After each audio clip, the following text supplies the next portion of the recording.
جو اپنے گھر سے وفا نہیں کرتا وہ غیروں سے وفا کے طلبگار بنتا رہے گا، لیکن اس کو دنیا سے کہیں وفا نہیں ملے گی۔ شناخت ہوگی تو اس کی اپنی مٹی ہوگی، جب بھی خوشبو آئے گی اس کو اپنے وطن سے آئے گی، جب بھی اس کے لیے کوئی نسب نامہ تیار کرے گا تو اس کا رشتہ اپنے وطن سے جوڑے گا، اپنے وطن سے جوڑے گا۔ تو پاکستان اللہ کی بہت بڑی نعمت ہے، یہ وہ خطہ سرزمین ہے کہ جس کو اللہ نے اسلام کے نام پہ وجود بخشا۔ دنیا میں دو ریاستیں ہیں، ایک ریاست مدینہ ہے کہ جو دین کے نام پہ لی گئی، دوسرا یہ پاکستان ہے کہ جو دین کے نام پہ لیا گیا۔ دونوں کا مطلب بھی ایک ہے، پاک سرزمین، پاک سرزمین اللہ نے جوڑ کیا ہے۔ اور اتنی اس کی خصوصیات ہیں جو بیان میں نہیں آ سکتی۔ اللہ نے ہر نعمت وافر دی ہے ہمیں، کوئی نعمت نہیں ہے دنیا کی جو اس خطے میں موجود نہ ہو۔ اور سب سے بڑی دولت ہوتی ہے، سب سے بڑی نعمت ہوتی ہے، وہ ہوتی ہے افراد کا ہونا۔ اور اللہ نے ہمیں افرادی قوت، ساری دنیا کا تناسب آپ اکٹھا کر لیں، نوجوانوں کی شرح یہاں زیادہ ہے، 60% نوجوان ہیں، آبادی کا 60% نوجوانوں پر مشتمل ہے۔ ایک وقت میں 4 موسم ہیں، ہر قسم کا علاقہ ہے، اور ہر نعمت اللہ نے فراوانی کے ساتھ عطا کی۔ اب اس کا ظہور کب کس نعمت کا ہوتا ہے یہ اللہ کو پتہ ہے، یہ اللہ کو پتہ ہے۔ سعودیہ میں ایک عرصے تک عبدالعزیز تھا نا جو سعودیہ کا بادشاہ، اس کو آواز اونچی کرو تھوڑی سی، جو عبدالعزیز تھا بادشاہ تھا، اس نے وہاں پہ چوریاں چکاریاں سب ختم کر دیں۔ جب اسلامی نظام آیا، وہ لے کر آیا، تو فقر بہت تھا، بہت وہاں پہ فقر تھا، لوگوں کی روٹی مشکل ہوگی۔ تو پتہ کیا کرتا تھا، وہ آتا حرم میں داخل ہوتا، بیت اللہ کے ساتھ آ کے نا ٹیک لگا لیتا، بیت اللہ کے ساتھ ٹیک لگا کے اندھا کر کے بیٹھ جاتا، اور پھر رونا شروع کر دیتا۔ اسے کسی نے پوچھا یہ کیا کرتے ہو، کیوں اتنا روتے ہو؟ اس نے کہا کہ چوریاں تو ساریاں میں ختم کر چھڑیاں، عوام بھوک سے مرتی ہے، ان کو کہاں سے روٹی کھلاؤں، روٹی کہاں سے دوں ان کو؟ تو اللہ نے پھر کچھ ہی عرصے کے بعد سیال سونا، مایا، پٹرول، اس پہ پوری دنیا کی معیشت کا انحصار ہے، اللہ نے ایسا نکالا ان زمینوں سے کہ الحمدللہ دیکھتے ہی دیکھتے صورتحال بدل گئی۔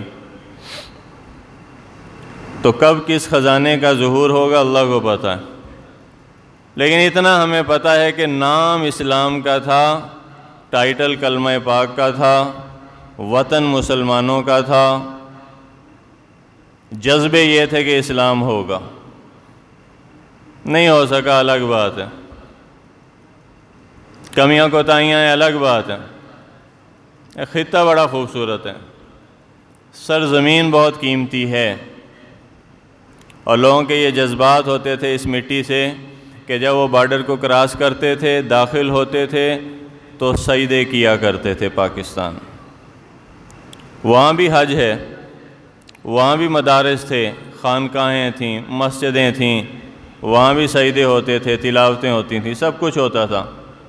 وہاں سے بھی لوگ عمروں پہ جاتے تھے، حج کرنے کے لیے جاتے تھے، لیکن جو وہاں پہ حالات بنا دیے گئے تھے اور جس سمت میں یہ چل رہے تھے کہ ہندوؤں کے قابو آ جائیں گے، ان کا تسلط ہوگا، ان کی حکومت کے نیچے رہنا پڑے گا، باہر نکلو ادھر سے جاؤ تو سامنے بت، ادھر جاؤ چوک میں بت، گھروں کے دروازوں پہ بت کھڑے ہیں، دکان پہ جاؤ سودا لینے کے لیے وہاں پہ 5-7 بت لگا کے انہوں نے رکھے ہوئے ہیں، چھوٹی چھوٹی دیویاں وہ منحوس سی بنا کے انہوں نے تشتریوں میں یہ ماحول اگر یہاں پہ ہو، آپ کے گائے ذبح کرنا آپ کے لیے مشکل ہو، آپ کو لوگ ایسے یہاں تک اتھوں نکلو اندر دے لوگ ٹکرنا کو گاں دا پیشاب پی کے ترے آوے، ایک وحشت ہوتی ہے، کفر کی ایک نجاست ہے، نحوست ہے۔ لیکن عرصہ حیات تنگ کر دیا گیا، سرکاری نوکریاں نہیں ملتی تھیں، ان کے اوپر جو ہے وہ ظلم و ستم کے پہاڑ توڑے جاتے تھے، فسادات پھوٹ اٹھتے تھے، اور لوگ جو ہے راتوں کو اٹھ کے پھر اللہ سے مانگتے تھے کہ اے اللہ، روتے تھے لوگ اور مانگا کرتے تھے کہ اے اللہ ایک آزاد خطہ زمین دے جہاں پہ تیرے حکموں کی آزادانہ پاسداری کی جا سکے، ممکن ہو سکے، ہم وہاں پہ چلے جائیں، وہاں پہ جا بسیں۔ اور اسی طرح قرآن میں آتا ہے، 1757 میں حضرت شاہ ولی اللہ رحمۃ اللہ علیہ کے بیٹے شاہ رفیع الدین شاہ عبدالعزیز، انہوں نے فتویٰ دیا کہ یہ دارالحرب ہے، یہ مشہور فتویٰ ہے ان کا انگریز کے خلاف، کہ اب انگریز نے یہاں پہ پنجے گاڑ لیے ہیں، اس کے خلاف جہاد کرنا فرض ہے، یہاں سے ہجرت کرنا یہ فرض ہے، ضروری ہے، یا یہاں پہ جہاد کو قائم کرنا ضروری ہے تاکہ کفر کا پنجہ تسلط توڑا جا سکے۔ 1757 ٹیپو سلطان شہید ہو گئے، میسور گیا، انگریز آگے بڑھے، پھر 1857 کی جنگ آزادی، وہ بھی ناکام ہوئی، وہاں بھی علماء کو پھانسیاں دے دی گئیں اور پھر راستہ بند کر دیا گیا۔ پھر یہ تیسری تحریک اٹھی ہے آزادی کی، اور اب یہ ناکام ہوتی تو پھر اس سے بھی بڑا نقصان ہوتا، لیکن اب کی بار سیاسی تدبر کا مظاہرہ کیا گیا۔ تحریک خلافت میں جو نقصان ہو چکا تھا مسلمان اس کو بخوبی سمجھتے تھے، اس لیے انہوں نے کہا اب ٹکڑا لینا تو اپنا ہی لینا ہے، وہ کہتے ہیں نا جو بھی ہوئے گڈی اپنی چنگی لگ دی، جب تک اپنی نہ چیز ہو تو وہ پرائی ہوتی ہے۔ اور امتحان میں کوئی لکھ رہا تھا تو اس نے دوست سے کہا کہ قلم کی سیاہی ختم ہوگی، قلم تے دے دے، اس نے کہا قلم نہیں دے سکتا، جان حاضر ہے۔ اپنی چیز اپنی ہوتی ہے، آدمی اس کو جس طرح مرضی استعمال کرے، جس طرح مرضی لکھے، جو مرضی کرے۔ کتنی آزادیاں ہیں یہاں پہ جو صرف پاکستان میں مہیا ہیں، یہیں پہ میسر ہیں اور کہیں نہیں ہیں دنیا میں، اور باہر جائیں تو کتنی پابندیوں کا سامنا کرنا پڑتا ہے، کتنے شناختیں اپنی جو ہیں وہ الگ سے ان کو دینی پڑتی ہیں۔ اور سب سے بڑھ کر یہ ہے کہ جس نے وفا کرنی نا، اس نے یہ نہیں دیکھنا، جب وفا ہوتی نا، وفا کا معاملہ ہوتا ہے، یہ نہیں دیکھا جاتا کہ اس میں کمی کتنی ہے۔ جو محبت ہے نا، محبت میں یہ نہیں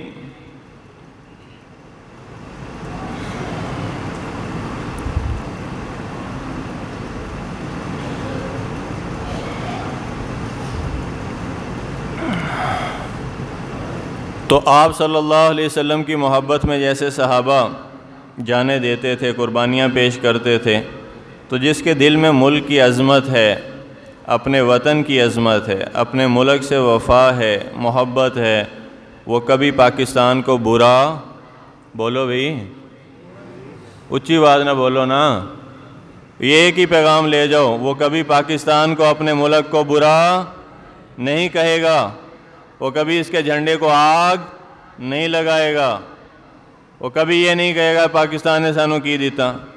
جام پال تو لے کے جوانی دے دہلیز تک کھاندیاں پیندیاں عمر ننگ گئی، اللہ دیاں نعمتاں کھا کھا کے دند گھس گئے تیرے، سب کچھ لے بھی گیا اور پھر کہتا ہے کیا دیا۔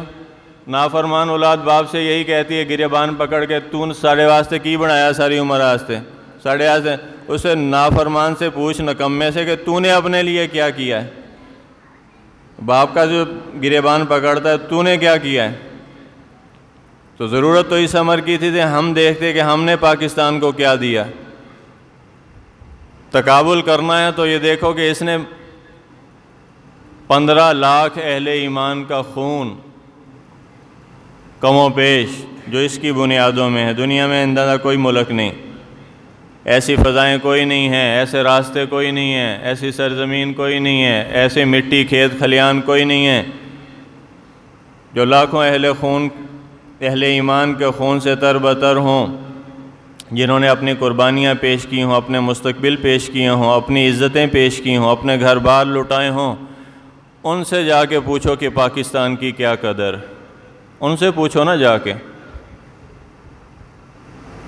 الحمدللہ ہمارے خاندان والے شہید ہوئے، مجھے اس پہ فخر ہے، ہماری والدہ کی پھوپھی شہید ہوئیں ہجرت کے سفر میں، ہمارے ایک ماموں ہجرت کے سفر میں پیدا ہوئے۔ یہ تکالیف تھیں، یہ صعوبتیں تھیں، اس کے بعد یہ وطن ملا، ایویں نہیں مل گیا۔ لوگ راتوں کو اٹھ کے تکیوں میں سر دے کے روتے تھے، اللہ سے مانگا کرتے تھے کہ اللہ ایک ملک دے دے جہاں پہ آزاد ہوں، وہ ہمارا ہی ہو، ہم اس کو اپنا کہہ سکیں۔ اللہ نے یہ دیا۔ لوگ آتے تھے دیوانہ وار وہاں سے بارڈر کراس کرتے ہوئے سجدے کرتے تھے، چومتے تھے اس ملک کو۔ حضرت مولانا شاہ عبد الغنی پھول پوری رحمہ اللہ علیہ، حضرت مولانا اشرف علی تھانوی رحمہ اللہ علیہ کے مشہور خلفاء میں ہیں، بڑے اجل خلفاء میں ہیں۔ 12 مرتبہ حضور علیہ السلام کی زیارت ان کو ہوئی، اور فرماتے ہیں کہ ایک دفعہ تو اتنی قریب سے ہوئی کہ آپ کی آنکھوں کی جو سرخ ڈوریاں تھیں وہ بھی میں نے دیکھیں۔ تو میں نے آپ سے عرض کی یا رسول اللہ کیا میں نے آج اپنے نبی کو آنکھوں بھر کے دیکھ نہیں لیا؟ تو آپ نے فرمایا کہ ہاں، تو نے اپنے نبی کو آج خوب دیکھ لیا۔ تو حضرت تھانوی کا بڑا کردار ہے، علماء کا بڑا کردار ہے پاکستان کی تشکیل میں۔ قائد اعظم نے سب سے زیادہ کام علماء سے لیا، علماء میں علماء دیوبند سے لیا، اور بھی مکتبہ فکر سب متفق تھے اس پہ۔ کچھ علماء نے اس پہ مخالفت بھی کی اجتہادی رائے کے اعتبار سے، یہ نہیں ہے کوئی ایسی رائے نہیں تھی، دین نہیں تھا، کوئی حلال حرام کا فرق نہیں تھا۔ ان کا کہا بھی آج درست ثابت ہو رہا ہے۔ انہوں نے کہا کہ آگے اسلام نافذ نہیں ہوگا، یہاں پہ یہ چہرے نہیں لگتے کہ آگے مخلص ہیں، قربانی والے ہیں، لیکن یہ نافذ نہیں کر سکیں گے، ان کے اندر وہ قوت عمل نہیں ہے جو ضروری ہے نافذ کرنے کے لیے۔ آج دیکھو 76 سال گزر گئے، اسلام کے قوانین نافذ، بلکہ ایک قانون پاس کرنا ہو اسمبلی سے دین کا کتنا مشکل ہو جاتا، اس کو بچانا مشکل ہو جاتا۔ یہ تو چند علماء ہیں جو بیٹھے ہیں جن کے مرہون منت ہیں، ہم احسان زیر بار احسان ہیں ان کے، کہ وہ کوشش کرتے ہیں بچا لیتے ہیں، ورنہ تو کیا سے کیا ہو جاتا۔ تو مخلص تھے۔ دوسرا انہوں نے کہا مسلمانوں کی طاقت ٹوٹ جائے گی، 3 حصوں میں تقسیم ہو جائیں گے، کوئی دوسرے کے کام نہیں آ سکے گا۔ یہ بات بھی 100% درست ثابت ہوئی۔ 3 حصوں میں تقسیم ہوئے، وہ ادھر چلے گئے، ایک بنگلہ دیش میں چلے گئے، ایک پاکستان میں، اور تینوں نے ایک دوسرے سے منہ پھیر لیا۔ انہوں نے کہا مجتمع قوت ٹوٹ جائے گی، کام نہیں آ سکیں گے۔ وہی ہوا، آج کوئی دوسرے خطے کے کام بولو بھی نہیں آ سکتا۔ تو کچھ زاویہ نظر سے ان کی رائے بھی معتبر ٹھہرتی تھی، لیکن ہم صدہا شکر کرتے ہیں کہ اللہ نے دے دیا ہے۔ انشاءاللہ جب دے دیا ہے تو ایک دن یہاں پہ دین بھی آئے گا انشاءاللہ۔ نئی نسلیں اس کی بہار کو دیکھیں گی، نوجوان اس کو ہم اپنی آنکھوں سے دیکھیں گے انشاءاللہ۔ تو یہ اللہ کا فضل، اللہ کی عطا، اللہ کا کرم ہے کہ یہ ملک آج ہمارے پاس ہے۔ تو حضرت شاہ عبد الغنی پھول پوری رحمہ اللہ علیہ چلے وہاں سے، سب کچھ، بڑے نواب تھے، سب کچھ چھوڑ دیا، خاندان بھی ادھر چھوڑ آئے، اور خاندان والوں نے مخالفت کی، انہوں نے کہا ہم نہیں جائیں گے، انہوں نے کہا میں تو جاؤں گا۔ جب ایک جذبہ ہوتا ہے نا، اسلام کے نام پہ بن رہا ہے، اسلام کی ریاست، اسلام کی ریاست، انہوں نے کہا میں بھی جاؤں گا۔ قربانیاں جھیلتے ہوئے یہاں پہ آ گئے، واگا بارڈر کراس کیا، آ کے زمین پہ سجدہ ریز ہوئے، ایک لمبا سجدہ کیا، لمبا سجدہ کیا، مٹی کو اٹھا کے چوما، سر پہ لگایا، ماتھے پہ لگایا، اور فرمانے لگے سر اٹھا کے کہ وہاں پہ شرک اور بت پرستی کا اندھیرا تھا، یہاں پہ اللہ کے فضل سے ان پاک فضاؤں میں مجھے توحید کا نور نظر آ رہا، ان فضاؤں میں اللہ کی توحید کے نغمے ہیں۔ یورپ سے ایک دوست کا مجھے فون آیا، میں نے فون اٹینڈ کیا تو کہنے لگا رک جا، پیچھے اذان شروع ہو چکی تھی، تو میں رک گیا، اذان پوری ہوئی، اس نے اذان سنی فون پہ، پھر مجھ سے کہنے لگا کہ 1 سال کے بعد میں نے اذان سنی، یورپ میں جس جگہ ہوں وہاں پہ اذان نہیں سنائی دی، ایک سال ہو گیا۔ یہ توحید کے پکارے یہ سننے کو ملتے ہیں، کانوں میں آ جاتے ہیں، اللہ کا شکر ادا کیا کرو۔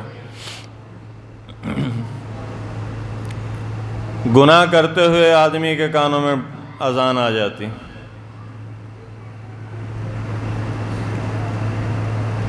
تو جب وفا کرنی ہوتی ہے یہ نہیں دیکھا جاتا کہ اس میں ہے کچھ نہیں ہے، لیکن نام ٹائٹل اسلام کا تھا، دین کے لیے تھا، اور اپنا گھر ہے، اپنا گھر ہے۔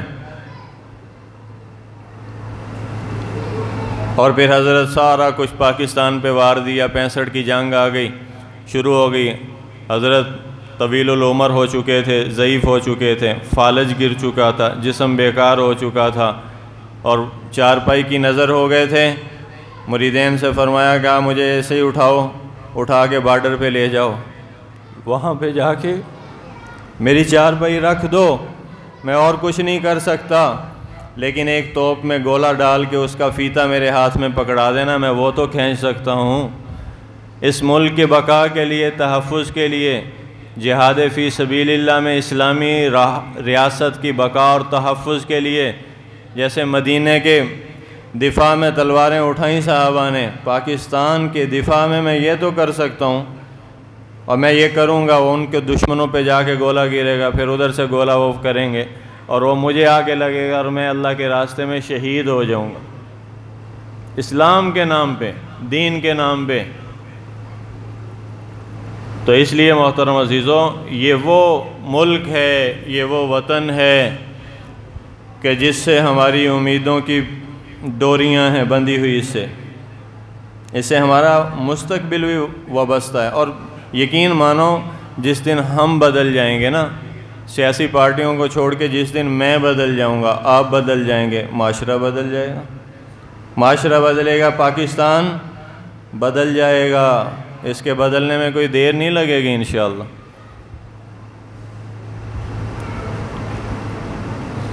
تو اصلاح سے مایوس نہیں ہونا چاہیے، کب اللہ ہدایت کی ہوائیں چلا دیں، کس کے نصیب میں ہدایت ہو۔ حضرت خالد بن ولید رضی اللہ عنہ جیسے جو کہتے تھے کہ ہم کلمہ نہیں پڑھیں گے، ہمارا گھوڑا وہ کلمہ پڑھے گا۔ اللہ نے کہا اچھا بھائی ٹھیک ہے، ہدایت تو میں نے دینی ہے نا، ہدایت تو میں دیتا ہوں۔ تو بار بار زبان سے یہی کہتے تھے کہ خالد کا گدھا کلمہ پڑھے گا، خالد نہیں پڑھے گا۔ اللہ نے کہا چل بھی، ایمان اسلام کی دولت دے دی، اور اسلام کی محافظت میں بھی استعمال کر لیا، اور بستر مرگ پہ تھے، 100 سے زیادہ جنگیں لڑیں، شہید نہیں ہوئے، تو بستر پہ روتے ہوئے فرمایا کہ شہادت کی تمنا تھی ساری عمر، اللہ نے شہادت ہی نہیں دی۔ ان کا لقب تھا سیف اللہ۔ پاس بیٹھے صحابی نے کہا کہ اللہ کے رسول نے آپ کو اللہ کی تلوار کہا ہے، اللہ کی تلوار کیسے ٹوٹ سکتی ہے؟ اگر تو شہید ہوتا تو اللہ کی تلوار نہ ٹوٹ جاتی۔ تو اللہ نے کیا نصیب میں لکھا وہ کسی کا کچھ پتہ نہیں ہوتا۔ ابو جہل کا بیٹا اکرمہ، حضور نے فرمایا جہاں ملے قتل کر دو، جہاں ملے قتل کر دو۔ مکہ فتح ہوا، یہ بھاگ کر سمندر کے کنارے، کشتی تیار تھی، وہاں پہ بیٹھے، آگے لہروں میں ان کی بیوی آئی ہامتی کامتی، اس نے کہا یا رسول اللہ امان دے میرے شوہر کو، آپ نے قتل کا آرڈر کیا ہے، اس کو امان دیں، میں جا کے سمجھاتی ہوں۔ وہاں سے گئی، پیچھے پہنچی، کشتی آگے داخل ہو چکی تھی پانی میں، انہوں نے وہ اپنا دوپٹہ لہرایا، کپڑا لہرایا، ان کو وہ ملا، اشارہ ملا، انہوں نے واپس موڑی تو وہاں پہ آ کے انہوں نے کہا اکرمہ آ جا، تیرے لیے اللہ کے رسول سے میں امان لے کر آ گئی ہوں۔ اللہ کے رسول نے کہا امن ہے تجھے، آ جا۔ سن لے اے دل جب ایام بھلے آتے ہیں، گھات ملنے کی وہ آپ ہی بتلاتے ہیں، گھات ملنے کی وہ خود آپ ہی بتلاتے ہیں۔ تو کہا اللہ نے کہا چل آ جا، اسلام کے دامن رحمت میں وہاں سے لے کر حضور کی خدمت میں۔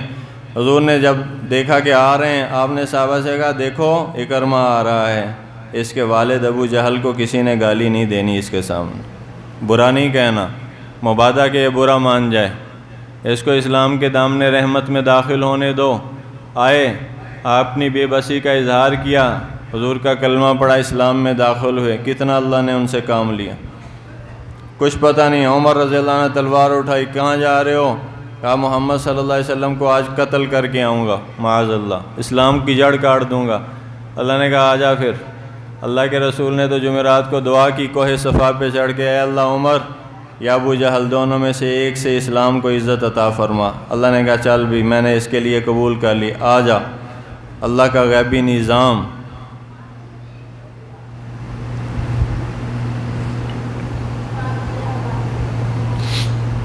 اور ابو طالب اپنے چچا کے کان میں کہا، چچا میرے کان میں ہی پڑھ لے۔ مرتے ہوئے کہا میرے کان میں کلمہ پڑھ جا، نہیں پڑھا۔ اس پہ رنجیدہ ہو گیا، اللہ نے آیت اتار دی ہے میرے محبوب جسے آپ چاہیں گے ہدایت نہیں ملے گی، جسے اللہ چاہے گا اس کو ہدایت ملے گی۔ تو کب اللہ حالات بدلیں گے ہمیں نہیں پتہ، لیکن ہم یہ کہتے ہیں کہ یہ وطن ہمارا ہے، یہ زمین مقدس ہے، ماں کے پیار کی صورت، اس چمن میں ہم سب ہیں بروبار کی صورت، دیکھنا گوانا مت دولت یقین لوگو، یہ وطن امانت ہے اور تم امی لوگو۔ تو اس ملک کے ساتھ جس نے بھی وفا کی ہے اللہ کی رحمت کی چھاؤں کے نیچے رہا ہے، اللہ نے اس پہ اپنی کرم کی چھاؤں رکھی ہے۔ اور اس ملک کے ساتھ جس نے بھی دغا بازی کی ہے اس کا انجام ہمیشہ برا ہوا۔ اللہ نے قرآن میں مدینہ کے احسان کو جتلایا ہے، وَاذْكُرُوا إِذْ أَنْتُمْ قَلِيلٌ مُسْتَضْعَفُونَ فِي الْأَرْضِ تَخَافُونَ أَنْ يَتَخَطَّفَكُمُ النَّاسُ فَآوَاكُمْ وَأَيَّدَكُمْ بِنَصْرِهِ وَرَزَقَكُمْ مِنَ الطَّيِّبَاتِ لَعَلَّكُمْ تَشْكُرُونَ۔ کہ آپ یاد کریں اس وقت کو جب آپ تھوڑے سے تھے، ڈرا کرتے تھے لوگ آ کے آپ کو اٹھا کے نہ لے جائیں، پھر اللہ نے فآواکم آپ کو اپنا وطن دے دیا، فآواکم اللہ نے آپ کو ٹھکانہ دے دیا، وَأَيَّدَكُمْ بِنَصْرِهِ اس کے بعد اللہ نے اپنی مدد کے ذریعے آپ کے ہاتھوں کو مضبوط کر دیا، اور وَرَزَقَكُمْ مِنَ الطَّيِّبَاتِ کھانے پینے کے لیے رزق حلال بھی خوب آپ کو دیا، لَعَلَّكُمْ تَشْكُرُونَ تاکہ شکر گزار بن جائیں، ہم بھی شکر ادا کریں۔ جس نعمت کا شکر ادا ہوتا ہے لَإِن شَكَرْتُمْ لَأَزِيدَنَّكُمْ، اللہ اس میں زیادتی کر دیتے ہیں۔ آخری 5 منٹ تو